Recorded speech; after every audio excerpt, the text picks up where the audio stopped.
We really got the confidence and success when we got like largest enterprise through PLG. They tried different competitors. They came self-served, signed up, they were excited, and they talked to our support and just moved forward into an enterprise. The conversation was so faster and easier with us. So a validation success for us was really to understand and we can get a big enterprise, a 40, 50-year-old company in this market and B2B space come PLG after talking to all the competitors and still come and choose us. It was a great success validation saying that PLG is here and what we're building is right. I mean, if you say you don't make a mistake in your onboarding journey and you lose conversions, you're not doing it right. You have to make mistakes and learn. Welcome to Thrivecast. Good morning, good afternoon, good evening. We have Nalin Senthamil with us today. We're going to talk about Storylane's unique journey to build and adapt to PLG. To all the listeners who have not seen or heard Nalin, I'm going to go give a quick introduction. Nalin has been a serial entrepreneur for quite some time. He's worked at various startups before. He's also worked and built a couple of startups. The last one he did was Storylane, which was acquired by Procare. And recently he's been with his partner, with his co-founder, Akshay. He went ahead and registered and started building Storylane.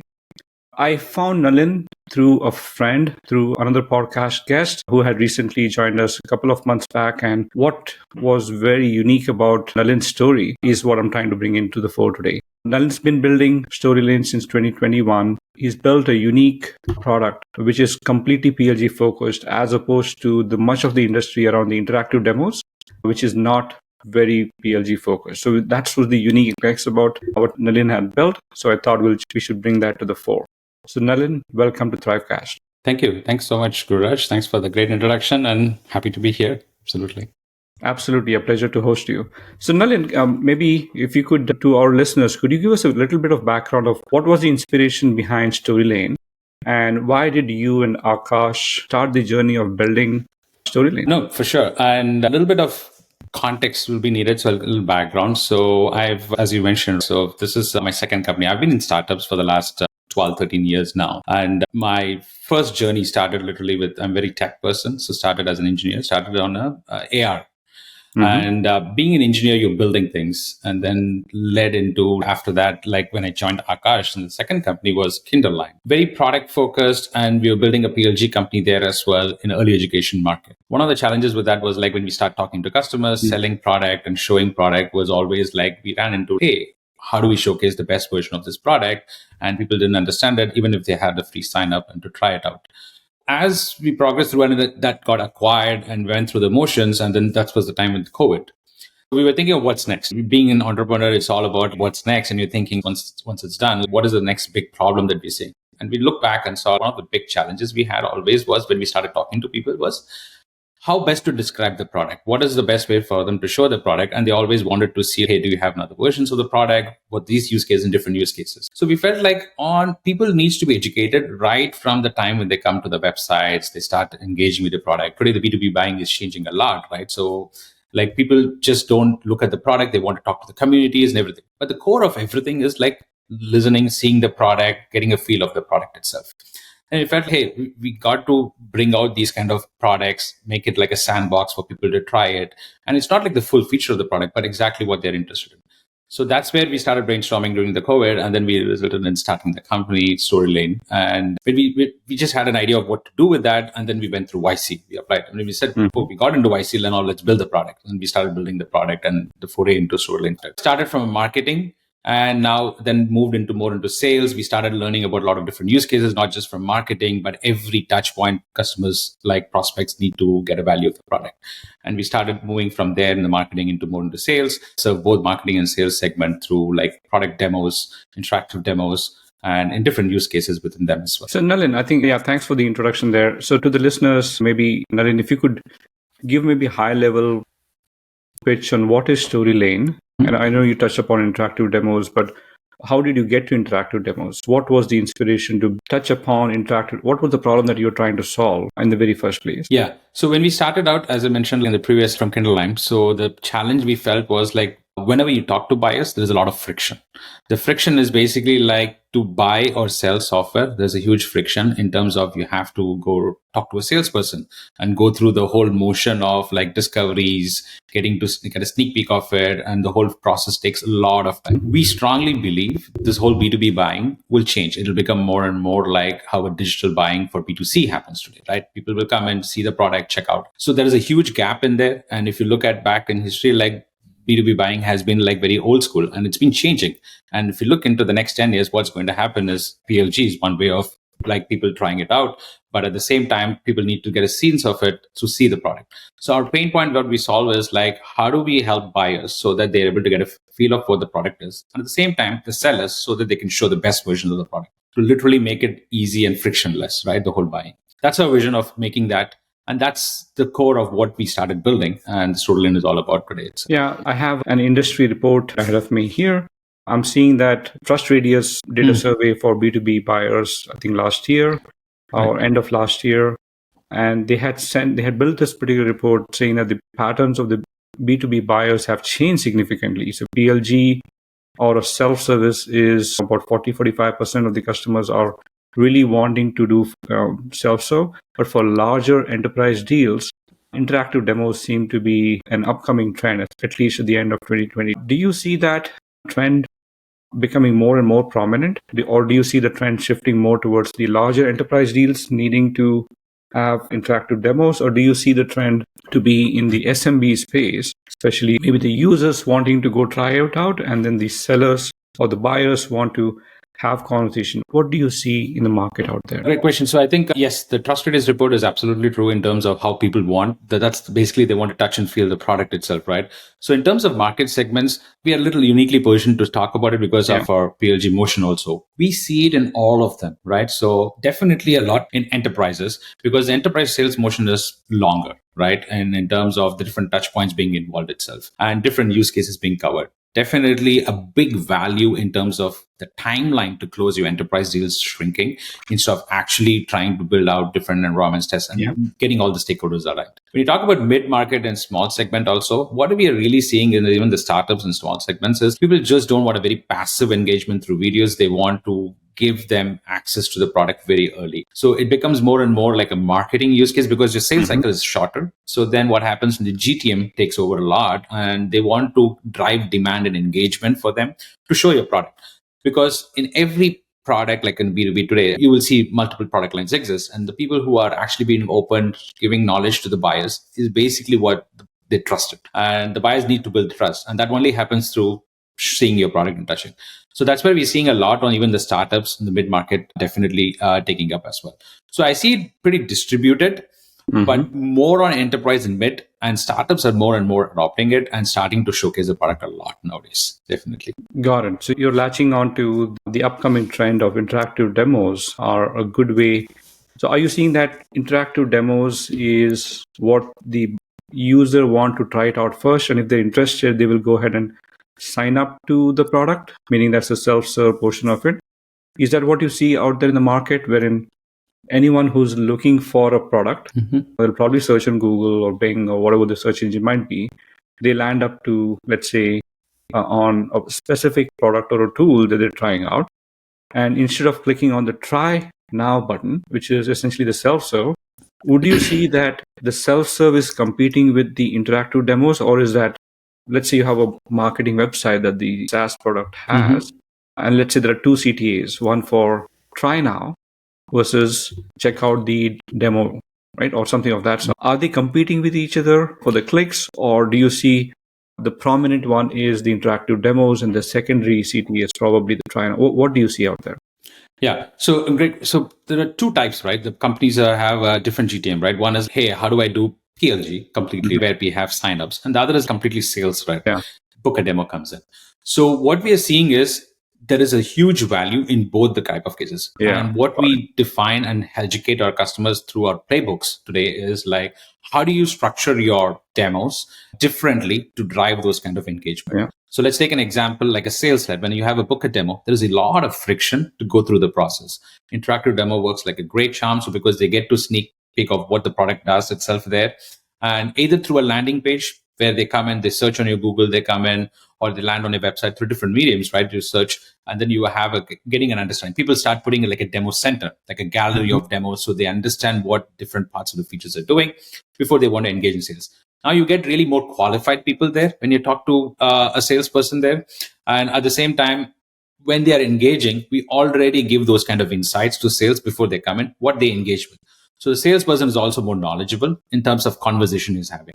Now in sales-led motion, this is huge. And turning a sales-led into PLG is a huge uptaking because it's a mindset, right? You have built your product, complexities come in. How do you become PLG? It's a great segue for them to show the product early. Now that's one set where it's a huge uptake that we see. The second is what I was saying is very product led, right? I come into a website, I have a try for free sign up.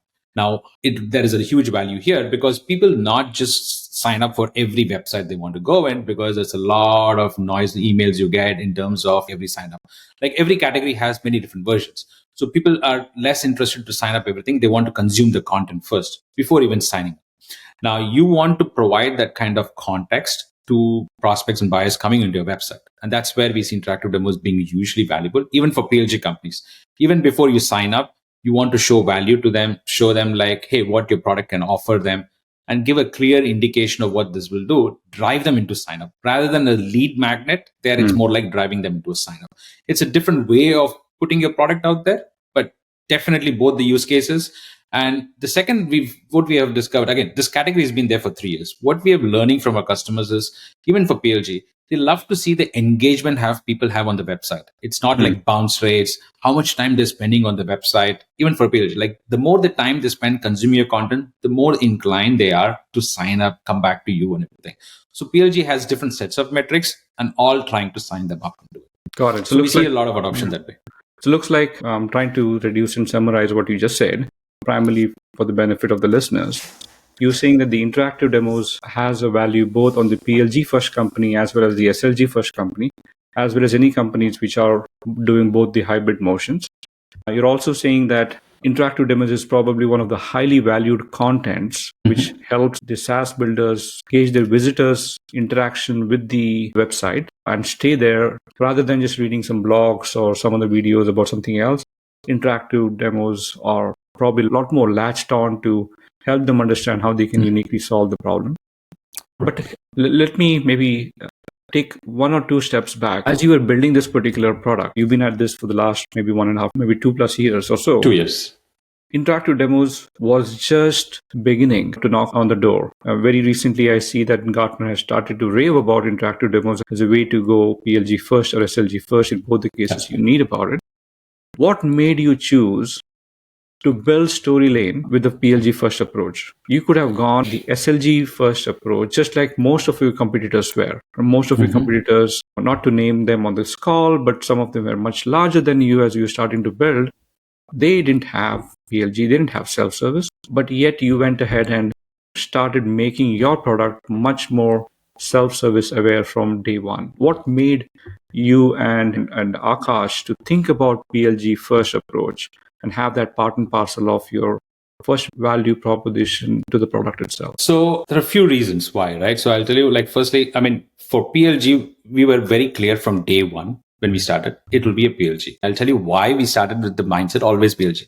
It starts with few things, right? One is like how you think about product. I'm a very product person myself, an engineer. So we always know PLG is what will take over in terms of every product. Like if you look back into vision of what we want to make buying and selling easy and painless. And for us, it's to go against and say non-PLG and sales-led. So our goal is to make this faster and easier. To make this easier and faster is your product being PLG, to be leading that way compared to anybody else in this market who is not doing that. So we like to lead that way, clearly being a PLG. And also it comes with like being the founder mindset, right? We are always thinking PLG. We are always being like product driven that way. So it was very clear for us from day one. What we are solving was very clear in terms of shrinking the buying, selling, like making it easy. So it has to be PLG. And our mindset is also about best ways to showcase the product. And we are coming from a product background. The third also is when you start looking at it in the next 10 years, right? and how is this going to evolve? And we want to start thinking in that direction from day one, right? Once you become very sales oriented and sales, it's very hard your mindset to shift into product. When you start ingraining in your company, with the employees, with the customers, hey, this is how you're going to build from day one. It helps for you to succeed correctly in step-by-step direction. So we're very clear on that when we started itself. But again, once we started, it's not like we went PLG from day one. So we know we want to be PLG, but there are steps to be better PLG. So we started PLG mindset and designs and how we built the product itself, but still gated it to get the feedback, the validation. Any founder will have to go through the first 9 months or 6 months, depending on when right? After you've got enough data sets and validations from your customers, it's time to open it up. So we took time in that first, I would say the first year, we were very careful before opening it up because we wanted to be sure we're doing it right. So that 1 year we kept it gated, but again, we built the product thinking always PLG. Got it. I think that probably helps. It's usually products reflect the DNA of the founder. So you probably had the DNA with your previous company to start building towards it. So let me ask, we'll fast forward from the decision that you have made a decision now that to go the PLG route and started building basic things, and you probably did some waitlist or some kind of gate check to not allow the entire world to start signing up. How did you go about doing it? What were your experiences implementing PLG? What's the order in which you build your product? You said that you had a gate, and it's probably a gate that you will talk to some of the customers and let them in through the gate. Was it a waitlist that you built first? How did you go about doing it? Yeah. So initially when we launched, we went through YC. So when we launched, of course, we got a lot of feedback from YC batchmates and everybody, right? Again, that is one set of, with YC, we understood that there's a lot of startups. We get feedback from startups, right? Correct. That's one set of feedback. You have to start putting them in buckets. Who are you getting the feedback? So for us, it was all about, when I say gating also, it was like gating it from not signing up. They have to talk to us initially. So we get that feedback and we let them try the product and watch what they're doing, recording it and understanding, getting that feedback. Those little insights are important. We use some analytics to collect some data as well around that. I'll talk more about it. So also when we start talking to customers, in the full 9 months, we spoke to large number of sets, like thousands of people at least we have spoken to make sure like you're pattern matching, right? It's very important in your head, you start pattern matching. And it comes a little bit from like the DNA also, right? You start pattern matching in your head when you hear a call itself. So we started putting them into what we hear from startups, what we hear from mid-stage companies, what we hear from some enterprise customers. We also knew what we are offering. If it's PLG, how do we go from a startup offering that they can succeed with this? At the same time, how do we go into a mid-stage or even enterprises, right? So it's not like you build PLG, we're building PLG across. So we wanted to get that kind of feedback from different segments as well. So we start pattern matching, gating it. We didn't really have a waitlist since we didn't do the waitlist because we got that kind of waitlist feedback from a YC batch in some ways. Correct. So we felt like we could peel that off and go straight into gated, sign up, book a demo, right? Traditional way of doing it. And we had to bite it because we hated it. But to be PLG, we need the data and to do it right. So we had to put a book a demo, talk to us. And that's how people came, talk to us. And during the process, again, pattern matching is important, understanding like what's making sense in the product when they sign up. We give them, like initially we onboarded them, then you reduce your onboarding, understand whether they're self-onboarding, where they're getting stuck at. And those are the details you start identifying and then continue to iterate on the product. One of the things what we did was like when we started, the first person we hired was a designer, right? Not engineers, nobody, right? Because in PLG, the most important is like people have to understand what the product is offering in the 5 minutes. Otherwise, they're not going to come back to you. So the value prop comes in the first 5 minutes to see, am I able to get something out of it, right? People's attention are less. So that's why our thinking was like that, right? When we started building the company, we first hired the designer because we know it needs to be right and it takes its time and iterations. So that's the kind of mindset comes in. That's how you iterate through it as well. So yeah, to answer your question, we did in batches with startups, mid-stage and enterprises and started getting them on calls. Me and Akash both did the calls, start understanding the call recording, pattern matching, understanding, and then went through the process. Got it. So as you went through this particular process and you opened up the gates, like let's say you went beyond the book or demo and started making it, hey, sign up to the product, pretty much ungate. At that time, did you implement know your customers? How did you know who are the people who are signing up? Initially, when you have a book or demo, you would probably qualify them. You'll understand their background.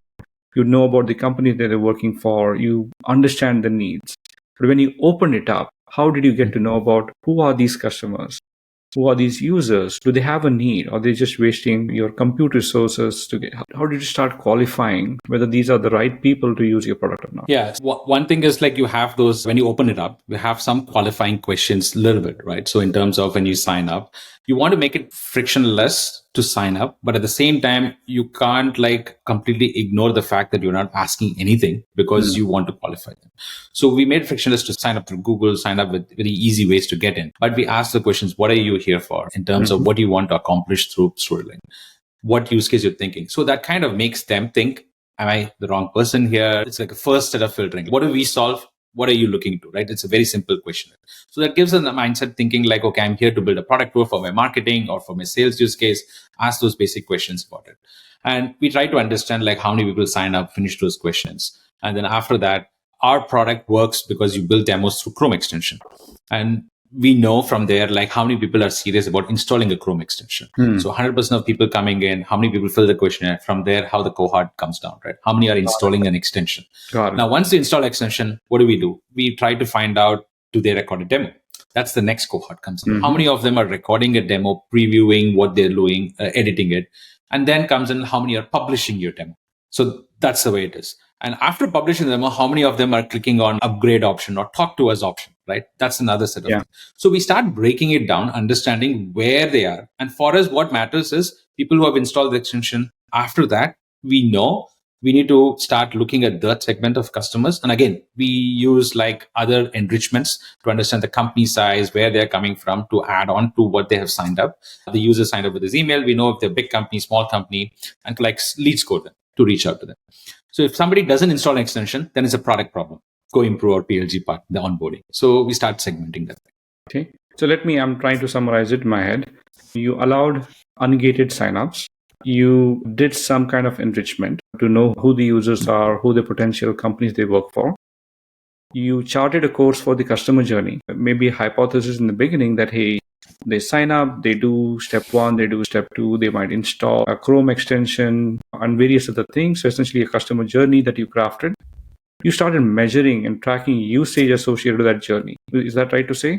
That is correct. Okay. We tried to build that cohort. And did you use any tools for any of these, or did you build it yourself? For analytics to build that cohort, we use Heap for analytics to understand how many are doing this. And again, it helped us because we wanted less engineering and we wanted to be wise about it. So that helped us get the cohort. What about the customer journey? Did you implement that customer journey, or was it more of your own whiteboarding and then your own designers? And so did you use a third-party tool, or was it in-house? It is in-house. It's more comes from your own thinking of what the ideal flow should look like. First, you start with your intuition, then get the feedback from your customers. What's working, what's not working, 2 steps, 3. We have gone through many iterations on this. We felt like this is what we land on. And then that's how we came through it. Yeah. I'm sure there'll be many iterations because the customer journeys are pretty complex. What about the enrichment? Did you use a third-party provider automatically do the enrichment as they sign up? Or did you have a manual? Somebody is actually looking up all the signups and click and reach each of them. How did you go about doing it? Yeah, so we didn't. It's semi-automated today. We hope to get it all fully automated. We're semi-automated. The way I would say it is we get the data, we get into a HubSpot as our CRM. Somebody comes in, the data goes into our intercom. We get the data intercom because we immediately have all the data in intercom. So support and anybody who's talking to them get to know where the status is right away, right? Within the next couple of minutes after they signed up.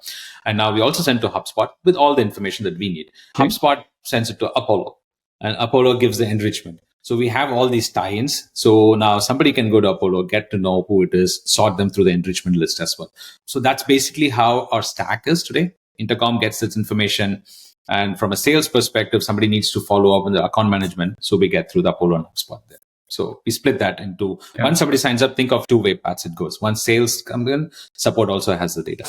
That's pretty advanced. You probably started on the very advanced route around knowing your customers, enrichment, using automation with HubSpot and Apollo, or probably even Clearbit if you have to. That's great. So at what point in time did you say that, hey, now is a good time for Storylane to now have free plans or some kind of a pricing plans? What was your pricing plan strategy as you build the self-serve motions? And I see on your website you have quite a bit of transparent pricing as well. So how did you get there? Yeah.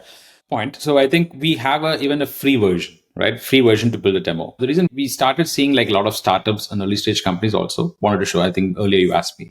And for us, the very nature of interactive demos and product demos has a virality network effect to it. People share it. So for us, it was very clear if you're looking in the long-term picture, we want to empower as many companies as possible in the early stage to build this and see value through it. And that's the reason why we went free version. They're able to get a sneak peek, build this in a PLG model, so they're able to do it. The moment they start talking about integration, I need these leads coming in, I need analytics coming in, I need more interactivity. That's where we split the pricing into. You can start with something, and then you have to go into the next stage of the pricing plan so that they can go into the growth tier and where they can self-serve themselves or they talk to us into the growth tier. We look at the free version as a PLG, a starter version for startup plans to come in, build as many of this using campaigns and everything, more like a completely self-serve.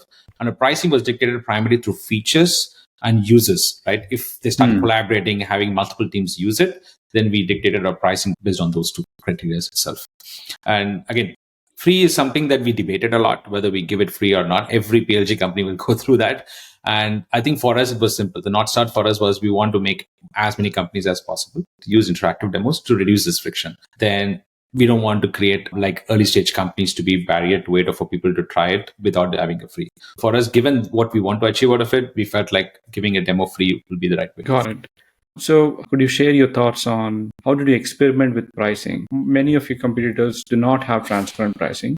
And yours was a very different business than theirs. Theirs was more of a SLG business and yours is more of a PLG business. So how did you go about figuring out what's the right usage model? And did you do any experiments with your plans? Did you do any kind of conversion analysis on this is working well, that's not working well? How did you go about locking down to some kind of a good enough pricing plans to begin with? Yeah, so I think we did experiment. And then I would say not as much as we did in the PLG part. And some part actually saw as like when you start thinking about pricing, it's driven through competition, driven through what the usage looks like and everything. We came up with the model of we have 4 different plans. And free, I mentioned, like we want to empower as many. Then the starter one, what we realized is we still want them to pay and commit to it. It's a self-serve. And we want to focus a lot on small segment of the customers, startups and anybody who's self-serve and want to put a demo on the websites. For them, we wanted to start with the lower end version. So that's where our starter plan is the lower end of the price point. And we didn't experiment much on the starter plan. So we felt the pricing we took out is after talking to a few customers and experimenting what they're willing to pay for, testing it out, right? That's a classic way of doing it. Basically, like you like a customer, but at the end of the day, unless they don't swipe a credit card and pay for it, it's not really, right? They're enjoying it. So we experimented a few pricing options there and we felt like we landed on something where we are able to get conversions and we went through that. Now, the growth is where we spent more time on, and growth comes with at a higher price tier for us. And we also wanted to know what level of customers we get there, right? The quality. We also didn't want to get the lower end of the customers who may not see a value at that stage. So that's where our pricing tier is slightly higher from a starter to a growth tier. And it comes with more deeper integrations with your marketing stack. Companies that have like a marketers, paradox, and a good marketing stack, like full-fledged sales teams and everything. And we experimented with the lower pricing and we felt like companies will need to have a minimum set of seats. We also went through that process. So we give minimum 5 seats to collaborate because that's when we saw a good value through it. Again, in terms of how we identified, it's like the first year when we spoke to thousands of customers, when we start pattern matching, we start startups, mid-stage and enterprises, we start grouping them. We asked this question about pricing. That led us to feel like when we launched PLG, we could put the pricing on tag there. So it all comes from talking to customers and spending a good amount of time the first year helped us identify those. But definitely we spent a lot of time on growth tier. We experimented with seats, we experimented with features, but we were clear that people were willing to spend that money. Like our growth is 500. So very clear that people were willing to spend for these are the type of features they wanted to go with. So we kept the pricing there and we wanted to move few needles like user seats and features around. Got it. I know we are running out of time, but could you maybe share any failed experiments that you've had during your journey till date? I know you experimented with pricing plans, at least at the growth levels. You didn't sub experiments at the self-serve levels. Could you share maybe 1 or 2, maybe very quickly if you can, about any failures or any learnings, any big learnings that you have from this journey till now? I'll tell you some success, like big learnings, because we also target enterprise customers. And as you mentioned, some of the competitors taking sales lead, we had this question, right? Everybody, as you go through the motion, you'll have this question. We really got the confidence and success when we got like largest enterprise through PLG. They tried different competitors to try them. They came self-served, signed up. They were excited and they got on a talk to our support and just moved forward into an enterprise. The conversation was so faster and easier with us. So a validation success for us was really to understand and we can get a big enterprise, a 40, 50-year-old company in this market and B2B space, come PLG after talking to all the competitors and still come and choose us. It was a great success validation saying that PLG is here and what we're building is right. Thinking long term, we know we're in the right direction. And I would call out that as a big success. That's a validation that you would see. In terms of failures, the failures basically for us is like in your whole model of going to PLG itself, we made a lot of mistakes in the onboarding. You have to, if you say you don't make a mistake in your onboarding journey and you lose conversions, you're not doing it right. You have to make mistakes and learn. And what we made a mistake was we didn't have a tool like Heap initially. We took a long time to bring in a tool like Heap or analytics to measure it. We were going a lot with intuition and thinking, hey, we've done PLG before. I think we know it. But every industry, every market, when you start thinking PLG, it's a little bit different. So we made a mistake in the initial few months, 6 months, and then we cross-corrected it. That's something we probably could have fixed it earlier. But that's what I would say, one of the things that we didn't do right initially. Got it. Compliments to you and your founding team to be able to go experiment with so many iterations as you go forward. And to the listeners, Storylane has deals for you. So there's a 20% off for the first year for Storylane with the promo code, which you'll have as per the show notes. Again, thank you, Nalin, for joining us for this particular podcast. Wish you all the success. Thank you. Thanks so much, Raj, for having me. And to listeners, look forward for more conversations. If you have any guests or any other topics that you would like to suggest, please reach out to us.